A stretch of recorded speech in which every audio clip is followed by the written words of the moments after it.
let me check my fucking what you call it, man.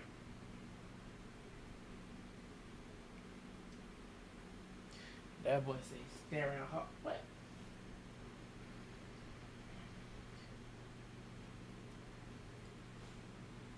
That boy say staring hard.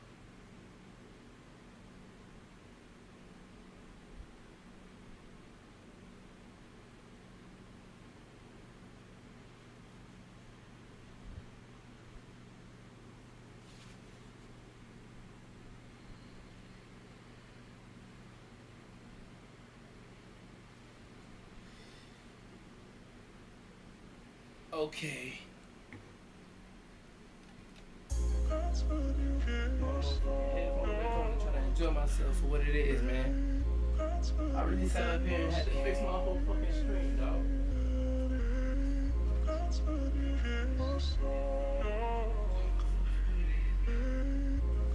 Yeah. Yo, yeah, highlights. All my raps, it is the replay. Y'all been on that fuck shit that he say and she say. I've been stacking peso, going broke as impossible. Y'all can whip the double cuts, bitch, I'ma whip the keyblade. And why the fuck I always got to be the hero? Deadly Viper, assassination squad, I'm heat kiddo. You know when I strike, I've never been the quiet type. You getting sliced with Japanese steel in broad daylight. I take your flow and flip it. Homie, why you tripping? Twist the vision. I came to kill the mic, this my only mission. Walk a stone packed and blow gas, my phone gets flash. Only one could walk away whenever those blades clash. I'm all alone on this road in the blistering cold. I don't know, guess I go where the winds of fate blow. There ain't no end in sight, this battle cannot be won. Am I chasing my shadow or am I chasing the sun? Yo.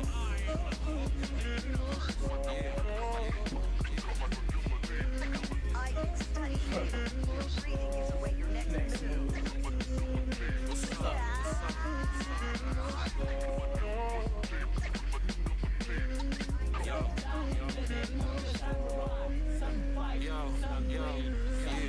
Meet me after midnight out in the garden. The snow falls hard, be sure that your blade is sharpened. Battle hard and starving to prove myself amongst the illest. My energy level climbing, I know that you rappers feel it. I'm in Como, rocking my polo kimono. My master found my stash, yo, they banished me for the dojo. Fuck the ego, I battle with the whole of my heart. If you harboring ill intention, then you do from the start. Staring on, my comprehend me hard when I let it loose. When I check the microphone, the earth will quake up on you. Smoking trees, none of that CBD. I'll control A delete and all of your MP3s. All alone on this road, guess I reap what I sow. I don't know, guess I go where the river of life flow. Pull the pin out the mic and throw the rack in seas. I decimate any swordsman who dare oppose me. Yo. I don't fear this new challenge. Rather, like a true warrior, I will rise to meet it. What's up? Well, I got that shit on, though. You feel me? Real step up. Real step up. Yeah, feel me?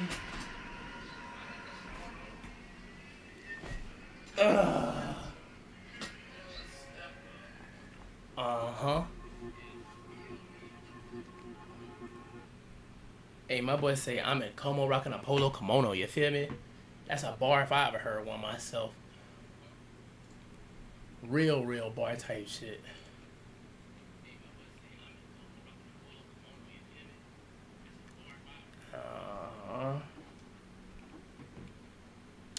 Alright. Next test. Boom. Swing. Out here going live on 3 different platforms trying to see if I can handle it. Because my internet been shitting as of late. That shit been really pissing me off. I'm gonna be real with you, bro. Shit really been pissing me off. Don't know what I want to do about it. I can't do anything about it because there's only one internet service that does internet out here, and they be, you know what I'm saying? They really kind of be doing a own thing near the city, and I'm not anywhere near the city, so that shit really make it hard to really want to stream and do shit because my internet always be going down for no fucking reason. You feel me? So, yeah.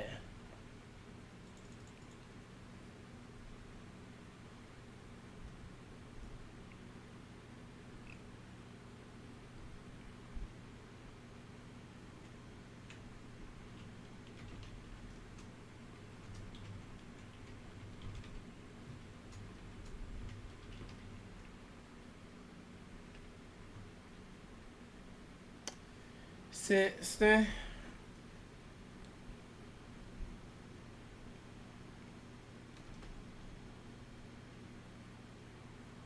Yeah. This boy Oliver be going in, bro. Hold on. This nigga so cool.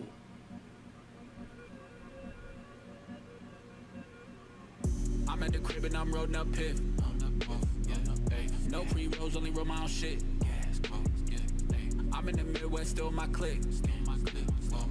Came out the creek, yeah, we came out the sticks. I'm flowing sick, gon' get you some Vicks. Retro ones and they looking real nice. I'm out of Kuna with all of this ice. Christ might draw like 3K in a Sprite. I'm done with these labels, they wasting my time. I'm eating salmon and a little brown rice. Rockin' Chanel, man, it's just some light. I cannot fuck with these rappers, they trife. I just might surf on this beat all night. Hey, surf on this beat like a wave. I'm just gon' count up a milli, I'm feeling like Wayne. I just might take your favorite rapper out of the game. Rooftop chillin', we sippin' a little Chardonnay. Whoa, I came out the water, I'm splashing. I'ma just stick with the plug, cause I know dispensary's taxing. I'm eating Belgian waffles with a little fresh fruit. I'll sit lean, I'll sit fresh juice. I'm in the rose with the stars in the roof. If you gonna be, yeah, I'm sick with the flu. I came with some bitches, you came with some dudes. Whoa. I like smoking weed, I like shopping for shoes. I met her one time and she sending me news. Ice on me look like the St. Louis Blues. John on my sweatpants, John on my kicks. She call me baby cause I'm throwing fits. Dom Perignon, yeah, it cost me a grip. Don't got a feature on one of my hits. Go get some. Shit, man. Let me go ahead and turn it down a little bit. You feel me? Man, all I have to say is welcome to the stream, right? Yeah, feel me? I was about to crash out a few minutes ago over this shit because it was really pissing me off the way it was acting. I didn't know what I wanted to do. I had to start the internet actually acting like it want to work right now. So I'm going to go ahead and take advantage of it best I can, you feel me? So I'm finna jump straight into this shit before it even go to acting up again. Change us over.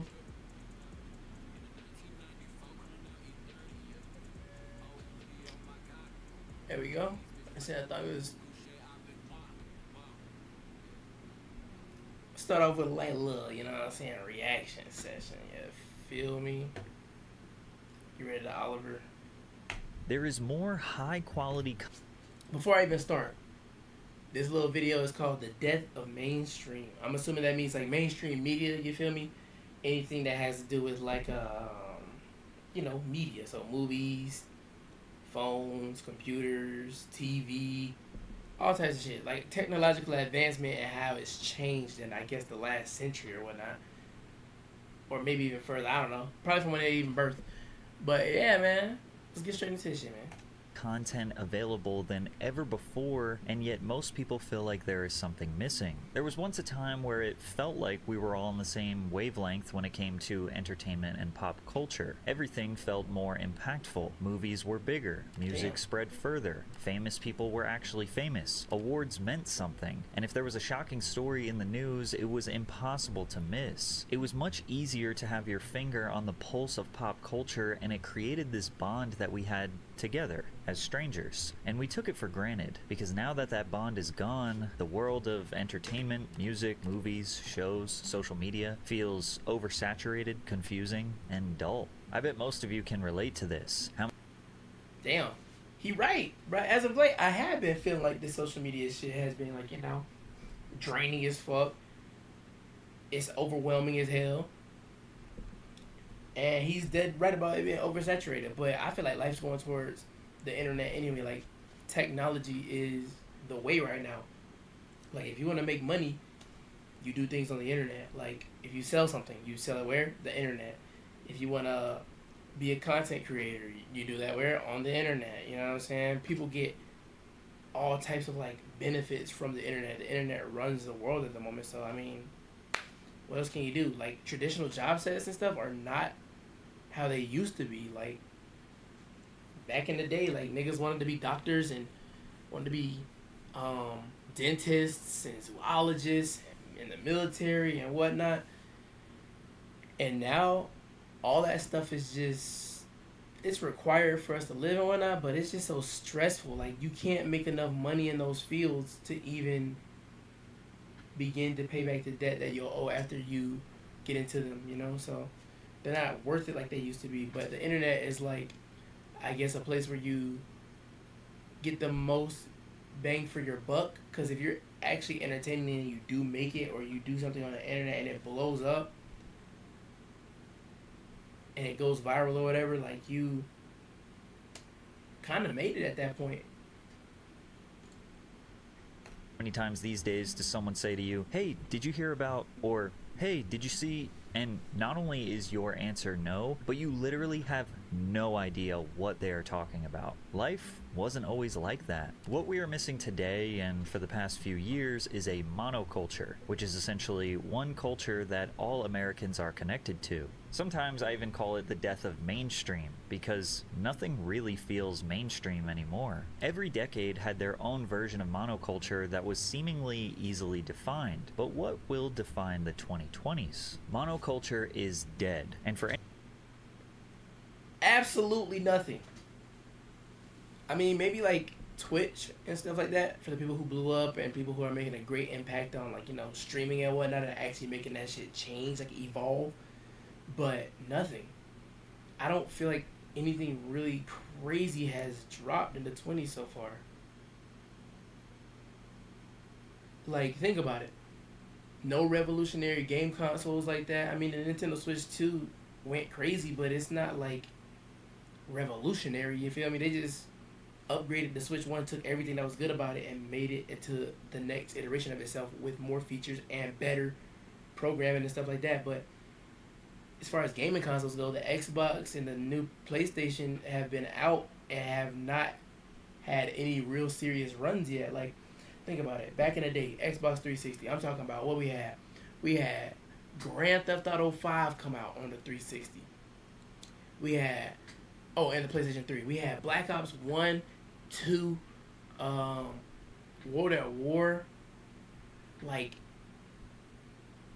we had 2K. Like,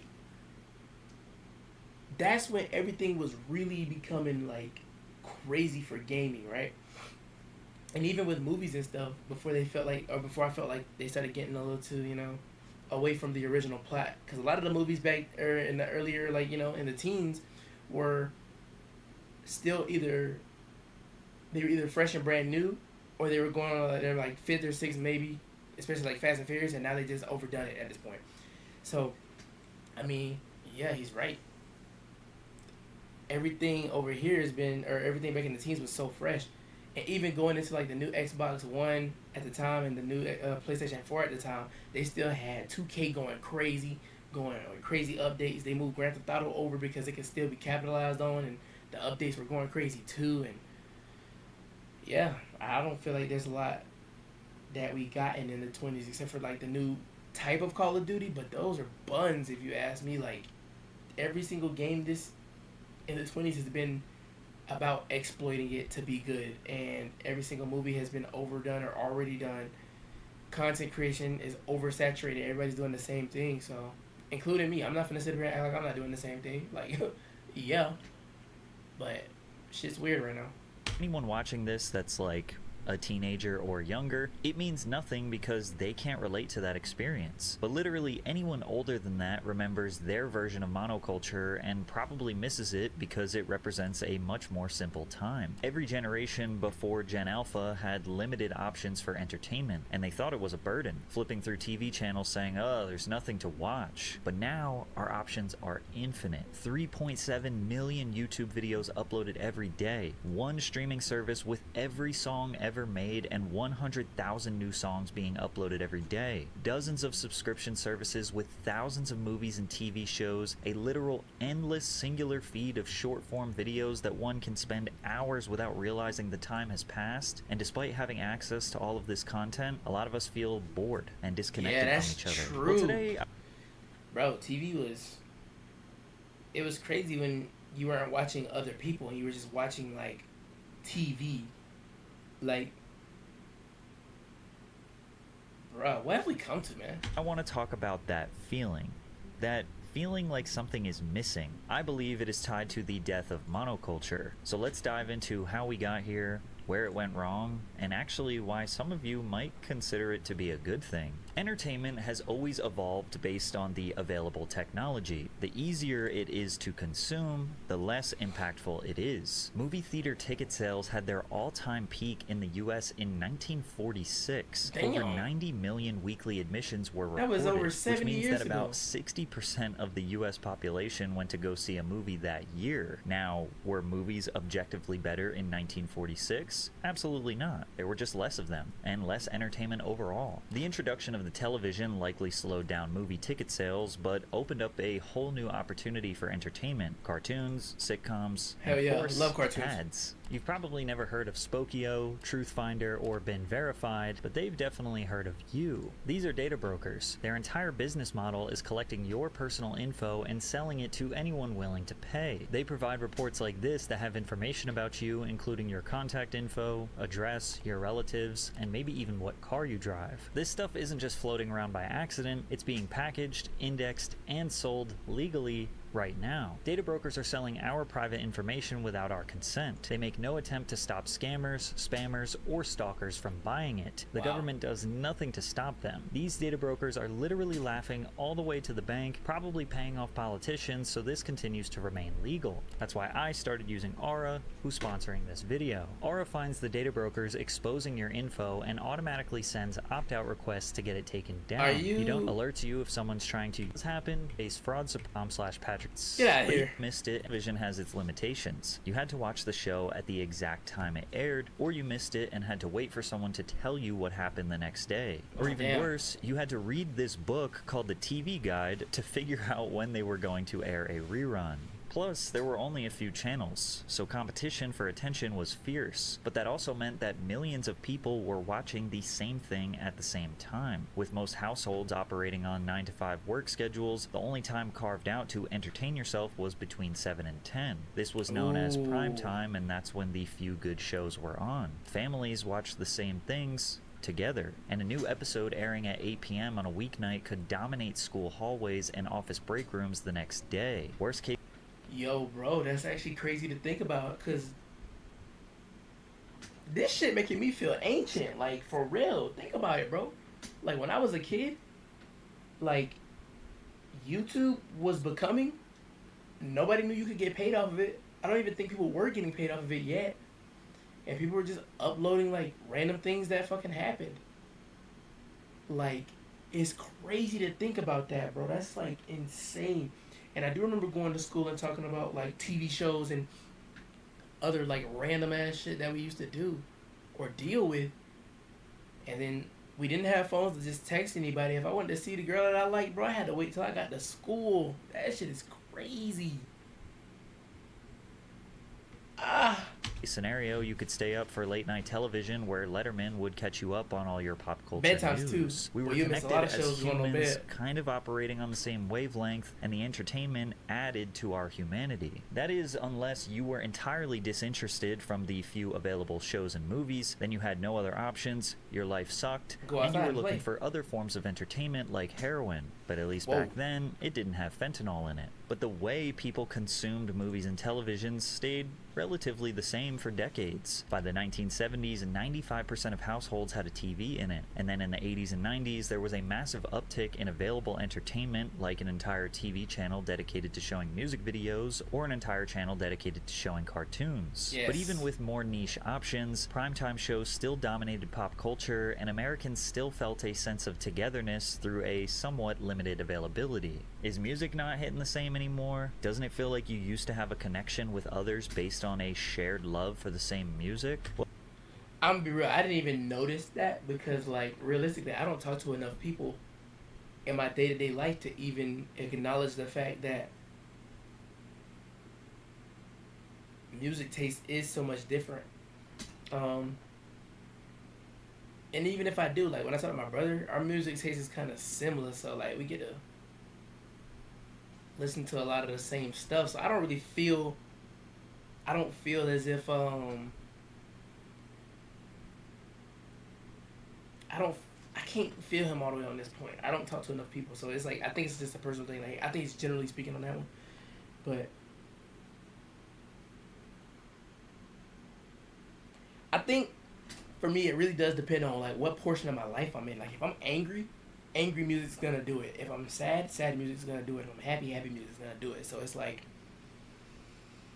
it's not hard to connect with the music. It's still good. It's just, I'm not trying to connect with people over music. Well, music had a similar permeating connection to monoculture with a few key differences. For most of the 20th century, music was somewhat of a luxury. Today, for $15 a month, you can get access to every song ever made and 100,000 new ones uploaded daily. $15 used to get you one album, and you had to take your happy ass to a record store and physically buy it. And if the album was in high enough demand, they might not actually have it. And that seems like a dumb thing to say, but in our modern culture, entertainment is never not available to you. These stores often had a strong sense of community and served as a gathering place for music fans. Also, the what they have, there were limited copies, so if niggas sold out, niggas just sold out. You didn't get it. It wasn't unusual for artists to stop in and play mini concerts or sign albums before an appearance in a particular city. When people bought an album, they were now invested. They worked hard for that money. So to get the value back, they actually listened to the whole thing. They even tried to like the songs that they didn't initially like because they paid for it, which ultimately made them appreciate the artistry on a different depth. This uninterrupted focus on the music built a deeper connection from the fans to the artist. Fans had to imagine what their favorite musicians were like based on lyrics, a few interviews, and carefully staged photographs in magazines or posters on their wall. There was a mystique. Pop stars felt larger than life, almost like fictional characters, which is why people would pass out at the mere sight of Michael Jackson. Today we have countless interviews and endless access to all of their thoughts and opinions on social media. That mystery is gone. Artists are more accessible than ever, and because of that, I'll be real, bro, I can't stand Drake. Like, I don't know, man. It's just, I feel like the old Drake was hitting. The new Drake does still hit and bang and whatnot, but he's like trendy Drake. Does what pleases the people. And now he's gotten to a level where he don't even have to do what pleases the people. As long as he do something, they with it, you know? So, yeah. They feel less special. And since music was basically a luxury, most people didn't have tons of disposable income to buy every release they wanted to listen to. So they typically resorted to listening to the radio or watching MTV. You couldn't just search your favorite Guns N' Roses song and get that instant gratification. You had to turn on MTV and just wait for it to come on, but in the meantime, you were consuming tons of other good songs that made you a more well-rounded music listener. And that was the same predicament for everyone. So at school dances, parties, or clubs, everyone felt connected because the songs that were being played were the ones that everyone had the same access to. A lot of club DJs today still mostly play music from the 2010s. Don't forget the early 2000s and the 90s and the 80s, because I do go into certain places and still be hearing them bangers, you feel me? And a lot of people wonder why they aren't playing more modern music. Like, are we all crippled by nostalgia? Well, not necessarily, but when you play music from the 2010s, you can kind of guarantee that everyone in the club is going to know those songs. Also due to the oversaturation too. Hey, let's be real. All the artists in the game that are not known are not bad. Like the song I just played, this dude named Oliver, right? Oliver Francis. This motherfucker makes bangers. But his following isn't humongous. So like, if I know he has bangers and he doesn't have the exposure, and plus his type of music's a little different, it's not gonna get played in the clubs unless we're at an Oliver concert, you feel me?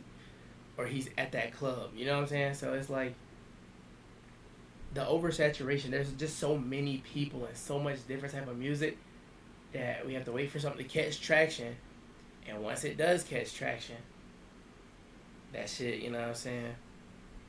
Today, everyone just listens to vastly different music. What's considered extremely popular and mainstream to you might literally not be considered extremely popular and mainstream to the person next to you. Today, we have unlimited access to every song ever made. When a new song or album drops, it is just right there in your phone. You don't have to talk to anyone, don't have to buy it, don't have to wait. Most of the time, the artist is actually begging you to listen to it, or you accidentally found out about it. You didn't even want to discover discover it. Most That's people how I have be finding resorted out to about just music letting by the accident. algorithm decide what music to recommend to them because it's easier than doing all of the effort I just talked about before. Combine this lack of mono connectivity through music, requiring absolutely no effort to get access to the music, as well as artists not having the star power due to overexposure, and surprise, surprise, music holds absolutely no value to the average casual listener. This man is really cooking up right now, bruh. He is cooking. Like, it's absolutely crazy. Man, I ain't gonna lie though. I really do wish I could go back, like, you know what I'm saying, the 2014, 2015, 16 days, boy. No rent, no money. All I had to do was chill, go to school, relax, play the game, you know, get grounded a couple times here and there for talking shit. You know how I be. Once we entered the 2000s, the rapid advancement of available technology caused a dominant monoculture to become more fragmented. TVs were becoming cheaper, bigger, and higher quality. The internet was getting faster, becoming easier to access and navigate. Cell phones were in everyone's pocket. We were becoming more connected than ever. Oh my God. Oh no, boy, let me tell you something, boy. I miss going to my grandma. She had like this extra bedroom in her house. She had like a 4 or 5 bedroom house. The extra bedroom had a computer in it. And it's where me and my brother used to stay. Whenever like it was summertime, my mom would go to work. She had a computer in there, and good Lord. Oh my goodness. Not exactly like this. A little bit more advanced, but I'm talking. Boy, if you know what song that sound of this did, boy, you know what I'm talking about.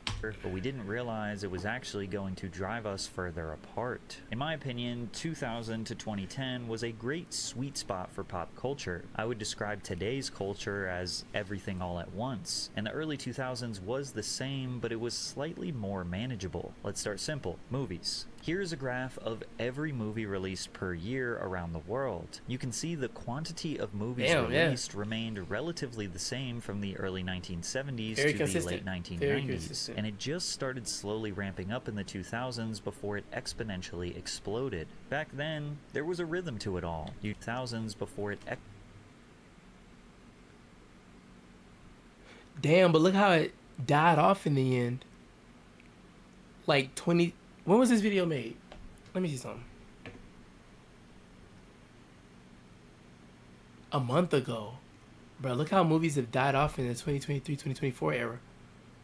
Fucking crazy. exponentially exploded. Back then, there was a rhythm to it all. You'd get 2 or 3 massive blockbusters every summer, movies like Spider-Man, Pirates of the Caribbean, or The Dark Knight, which dominated culture for weeks.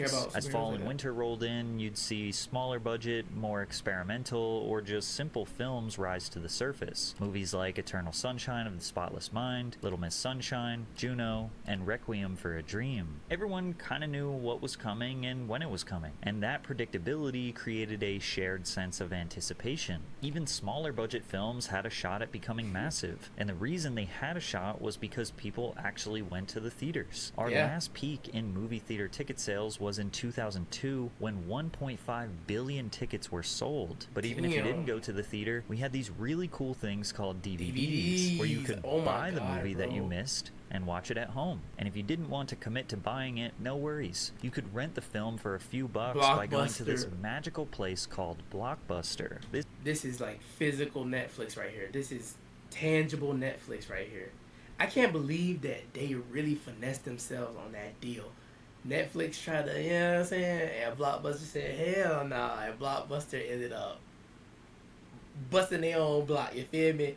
This is a store where you could essentially browse all of the movies that you didn't get the chance to see. You would actually talk to the employee who worked there, and they would give you a recommendation or tell you what everyone else is renting. Sometimes a movie was in such high demand that all of their copies would be rented, and you couldn't get it. Imagine that. Imagine any form of entertainment being unavailable for you today. Scarcity created demand, and it made the film more exciting. It made you want to watch it more. Most of those crappy yet special early 2000s comedy realities were the perfect films to pick up at a Blockbuster, and people loved that place. The company earned $5 billion in revenue in 2004. The point is that you and everyone around you had this physical connection with the entertainment and was actively using their brain to choose what they wanted to consume. TV still had a somewhat similar rhythm in the 2000s. Primetime was still valuable airtime.